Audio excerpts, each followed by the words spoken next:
안녕하세요. 반갑습니다. 리얼 미국 주식입니다. 오늘 리얼 미국 주식에서 준비한 주제는 미국 증시 전쟁 위기 속 마지막 악재 남았습니다라는 주제로 오늘의 영상을 준비했습니다. 최근 들어서 악재가 커져 나가고 있는 상황에서 트럼프 정부는 어떻게 대처할지 그에 따른 이야기를 드리도록 할 건데요. 이 마지막 악재는 트럼프의 탄핵 이야기입니다. 실제 탄핵 이야기가 나오고 있는 이유와 실제 가능성은 어디까지 있는지 여러분들께 설명드려 보도록 할 테니까요. 영상 잘 시청해 주시면 좋을 것 같습니다. 저희 리얼미국 주식은 매주 3번의 영상을 통해서 시장에 대한 다양한 뉴스를 분석해 드리고 있습니다. 그리고 실시간 뉴스도 전달해 드리고 있는데요. 메인 페이지에 링크 클릭하시면 리얼 미국 주식 속보까지 전달해 드리고 있으니까요. 필요하신 분들은 해당 링크까지 클릭하셔서 접속해 주시면 좋을 것 같습니다. 자, 그럼 먼저 오늘의 영상 정리 먼저 하고 가겠습니다. 최근 들어 트럼프의 지지율이 최악을 찍고 있습니다. 심지어는 탄핵론까지 등장하고 있고요. 이에 더해서 심지어는 미국의 권력을 잃을 것이라는 이야기까지 계속해서 확산되고 있습니다. 특히나 이런 얘기를 레이 달리오가 옛날부터 과거부터 항상 해왔었거든요. 해당 이야기 잠깐 볼 거고요. 그리고 최근 트럼프의 지지율을 떨어뜨리는 주요 원인이 무엇인지, 불법 이민자에 대한 이야기, 그리고 미국이 이란 전쟁에 직접 참여하는 이야기를 설명드릴 거고요. 그리고 결론적으로 말씀드리면 통계상 탄핵 가능성은 매우 낮다라고 좀 설명해 드리고 왜 그런지에 대해서 자세히 말씀 좀 드릴 거고요. 아마 이 위기만 잘 넘기고 나면 트럼프가 7월 법안을 통과시킨 이후에 본격적인 지지율 끌어올리기를 시작할 가능성이 높습니다. 아마 지지율을 끌어올리기 위해서는 이제는 증시를 끌어올리면서 미국의 대성장을 보여준 것 이외에는 사실 방법이 없는 것 같습니다. 그래서 아마 이 방식을 쓰면서 과거에도 항상 이 임기 마지막쯤에는 증시 친화적인 모습을 더욱더 많이 보여줬었거든요. 자신 지지율 유지하려고. 이러한 작업을 좀 진행하기 위해서 더욱더 이번 연도 내년도까지 대세 상승을 유도하지 않을까라는 예상이 됩니다. 중간중간 논란은 좀 흔들림은 있겠지만 결국 상승 가능성이 높다라고 현재 보이는데요. 오늘의 자세한 이야기 하나씩 살펴보도록 하겠습니다. 미국 시장 주요 뉴스입니다. 트럼프가 최악의 지지율을 현재 기록하고 있습니다. 트럼프의 탄핵 가능성까지 이야기 나오고 있는데요. 과거에 레이 달리오는 세계가 통화, 정치, 지정학 질서를 붕괴를 겪고 있으며 글로벌 경제 질서의 전환식에 있다고 항상 과거부터 주장해 왔었죠. 최근에도 이야기하고 있습니다. 레이 달리오의 이제 이론에 따르면 잘 안 보이시니까 간단히 말씀드리면 현재 5단계쯤 이 5단계쯤에 와 있다라고 이야기를 하고 있어요. 부채 파산하고 돈과 신용의 인쇄, 혁명의 전쟁. 지금 현재 직접 전쟁을 겪고 있지는 않지만 무역 전쟁을 겪고 있는 모습이죠. 부채와 정치 구조 조정. 이 구조를 겹치면서 결국에는 새로운 질서가 나온다라는 이야기가 나오고 있는데요. 특히나 미국 내부 안에서도 현재 시위가 많이 벌어지고 있어서 레이 달리오가 특히나 해당되는 이야기를 언급하고 있는 것으로 보여집니다. 그래서 미국이 지고 중국이 떠오른다라고 이야기를 하고 있는 거죠. 실제 트럼프 대통령이 이런 얘기가 나오는 게 그냥 나오는 게 아닌 게 실제 지지율이 30%대로 하락했습니다. 트럼프 대통령은 국정 지지율이 38%대로 2기 행정부 출범 이후 처음으로 40%대 아래로 떨어졌습니다. 맨 아래가 중요하니까 이거 볼게요. 공화당 지지자 중 85%가 트럼프를 지지했지만 민주당 지지자는 1%밖에 지지를 하지 않았고요. 무당파는 35%만 지지했습니다. 이슈별로는 이민, 경제, 무역 분야에서 상대적으로 높은 지지를 얻었으나 전반적으로 하락세를 겪었습니다.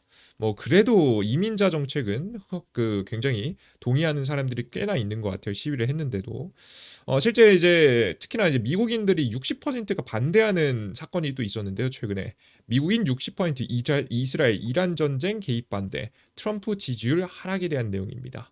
미국인의 60%는 이란 이스라엘 전쟁에 미군이 개입하는 것을 반대하며 공화당, 민주당 지지자 모두 군사 개입보다는 외교 협상을 선호하는 것으로 나타났습니다. 미국인의 56%는 이란 핵 문제를 외교적 문제를 해결해야 한다고 보며 공화당 지지자들도 이에 찬성하는 비율이 높았습니다. 트럼프 대통령의 이란 공습 가능성을 언급한 후 지지율은 41%대로 하락했고 반대는 54%로 상승하며 역대 최대폭의 하락을 기록했습니다. 그래서 지지율 하락의 주요 원인이 이스라엘 이란 전쟁이 있다라는 것을 역시나 확인할 수 있었습니다. 그에 비해서 뭐 전 세계적으로 현재 퍼지고 있는 지금 현재 시위 같은 경우에는 생각보다 크게 문제라고 생각하지는 않는 것 같아요. 그래서 우리가 가볍게 이런 시위가 있다 정도로 인지하시고 가시면 될 것 같습니다. 자, 그러면 현재 이렇게 트럼프 대통령이 지지율이 떨어지고 있는 가운데 우리가 고민해 봐야 될 게 있습니다. 정말 트럼프 정권의 탄핵은 가능할까? 탄핵이라고 하니까 굉장히 무섭잖아요. 한국에서도 한번 벌어진 바가 있으니까. 그러다 보니까 정말 가능성이 있을까? 정말 가능하다면 미국이 무정부 상태가 되면서 위험해질 것 같은데 가능할까? 결론적으로 말씀드리면 안 될 가능성이 매우 높습니다. 사실 트럼프 정권은요.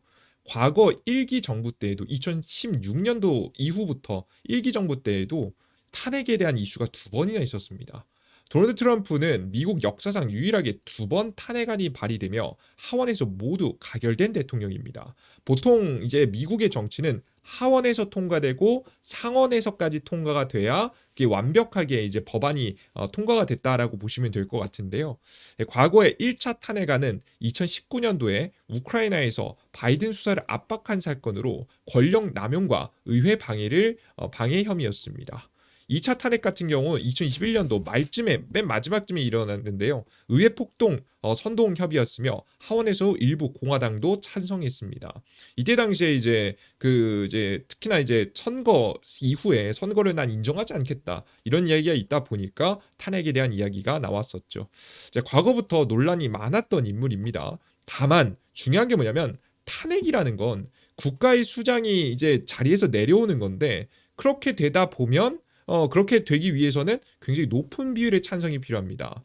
두 번 모두 상원에서 3분의 2 요건, 3분의 2 이상이 찬성을 해야 결국엔 통과가 되고 탄핵이 되는 건데 사실 3분의 2는 비율이 너무 높아요, 여러분들. 거의 뭐 66%에 달하는 비중으로 찬성을 눌러야 되는데 너무 높잖아요. 그러다 보니까 이게 찬성이 가결되기가 좀 어려웠다. 그래서 결국에는 결론적으로는 탄핵이 무산되는 모습을 보여줬기 때문에 이번에도 아무리 논란이 크다고 하더라도 3분의 2 요건을 맞추기엔 좀 어려워서 지금 현재 지지율이 그래도 꽤나 받쳐주는 이상 문제는 없지 않을까 싶습니다. 근데 아까 전에 지지율이 30%대로 하락하면서 38%면 거의 뭐 사람들 국정 지지율이 이렇게 떨어지면 실제 가능할 수도 있는 거 아닌가요? 생각하실 분들도 있으실 텐데요. 사실 공화당 내부 안에서도 트럼프를 싫어하는 인물들은 많지만 트럼프가 탄핵이 됨으로써 자신에게 피해가 올까봐 탄핵을 누리지 않을 사람들이 굉장히 많습니다. 이미 상원 하원 모두 공화당이 높은 상태거든요.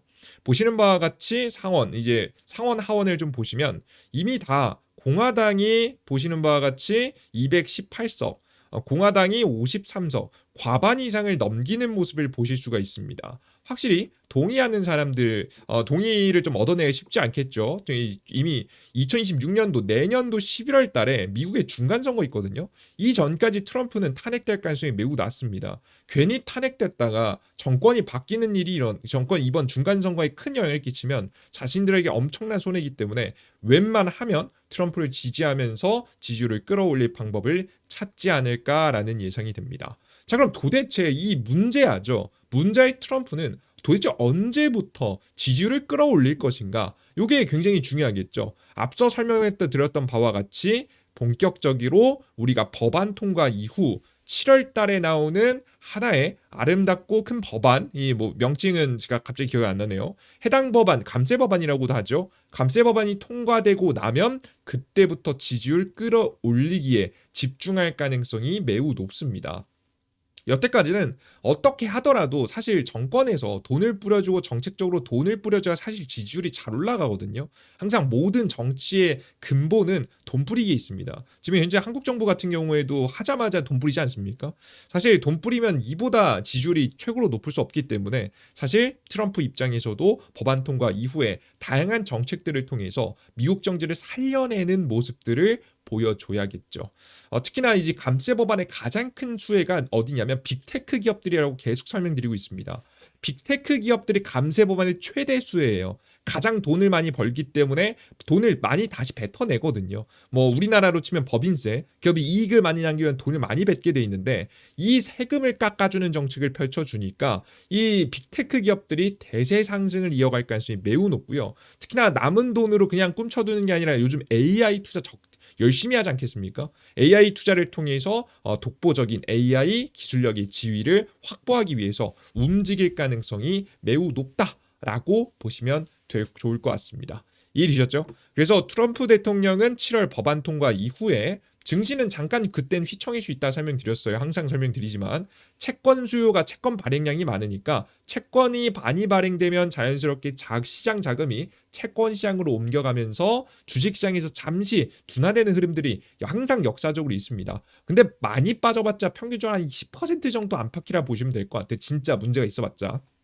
그래서 10% 안팎의 어느 정도 조정이 나와주게 되면 그때가 우리가 준비한 자금을 투입시킬 때다라고 여러분께 설명을 해드립니다. 아시겠죠? 그래서 우리 투자자 여러분들께서는 우리는 이 법안 이후 끌어올리는 트럼프 대통령이 지지율을 끌어올리는 그 작업 속에서 특히나 미국의 주식시장에 대호황을 보일 가능성이 매우 높기 때문에 이 타이밍을 우리가 준비해 봐야 된다라고 설명을 해드립니다. 이해되셨죠? 그래서 오늘 준비한 미국 증시가 전쟁 위기 속에서 굉장히 마지막 악재는 현재 미국에서 벌어지고 있는 시위와 함께 벌어지는 트럼프의 탄핵 이야기인데 사실 탄핵에 대한 가능성은 매우 낮더라. 오히려 지금 탄핵에 대한 분위기를 반전시키기 위해서라도 트럼프는 7월 법안 통과 이후에 미국의 경제 부양에 올인을 해야 됩니다. 게다가 이번 법안 통과가 되고 나면 내년 말까지 가능성이 있어 보이는 게 11월 말이죠. 2026년도 11월 말에 중간 선거 있다고 설명드렸죠. 미국의 국회의원 선거예요. 중간 선거까지 가능성이 있는 게 괜찮아 보이는 게 2026년도 6월까지가 파월 의장의 임기가 끝나는 시기입니다. 파월 지금 금리를 안 내리는 이 파월 의장의 임기가 끝이 나고 나면 정말 그 이후부터는 금리 인하에 대한 기대감이 더욱더 커질 수 있거든요. 트럼프 정부에서 이미 나는 금리를 내릴 인물을 임명할 거야 라고 이미 어느 정도 지정을 해놨기 때문에 그때부터 해서 이 대세 상승에 대한 분위기가 만들어질 수 있으니까 여러분들께서는 지금부터 미리 준비해 두셨다가 공략할 생각을 해 보셔야 된다라고 다시 한번 강조를 해 드립니다. 아시겠죠? 그래서 시장의 중간중간 트럼프 때문에 위기감이 있지만 큰 문제는 없을 것 같고 잘 넘어가면서 문제가 해결될 것 같다 라고 보시면 되겠습니다. 그리고 이번에 FMC에서는 특별한 이야기는 없었습니다. 뭐 고용 지표에 조금 문제가 있고 지금 현재 점도표가 조금 지금 현재 시기에 대해서 엇갈리는 모습들을 좀 보여주긴 했는데요. 대체적으로 큰 변화는 없었습니다.